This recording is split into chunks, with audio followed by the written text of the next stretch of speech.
లడ్డు కొనడం వల్ల వారు చేసిన బిజినెస్ లో డెవలప్మెంట్స్ కానీ ఆరోగ్యపరంగా కానీ ఉండడం వల్ల ఈ లడ్డు కొనడం చాలా ముందుకు రావడం జరిగింది. ఈ లడ్డు వచ్చిన అమౌంట్ లో కూడా మేము ఇప్పటివరకు 155 లక్షలు వివిధ ఆలయాల అభివృద్ధికి కానీ ఆలయాలు నిర్మించడం కానీ ఈ సంవత్సరం అయ్యప్ప సన్నిధానానికి 6 లక్షలు అదేవిధంగా బాలపుష్ప చెట్టుకి కూడా జరిగింది. ఆయన వరద బతుకు కూడా జరిగింది. వివిధ కార్యక్రమాల్లో ఉండడం జరుగుతుంది.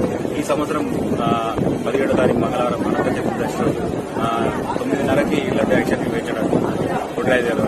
తదనంతరం 10:30 గంటలకి ఇక్కడ నుంచి వినాయక సాగర్కి వినాయకుడు బయలుదేరారు. సార్ ఎక్స్పెక్టేషన్స్ ఎంత అంటే ప్రతి సంవత్సరం ఒక 2 లక్షల వరకు, ఒకసారి 10,000, 20,000, 50 లక్షల వరకు. అంటే దీన్ని బట్టి ఏంటంటే మన బిడ్డర్స్ ఎంతమంది ఎక్కువ మంది ఉంటారో దాన్ని బట్టి ఇక్కడ ఎక్కువ వెళ్ళడం జరుగుతుంది.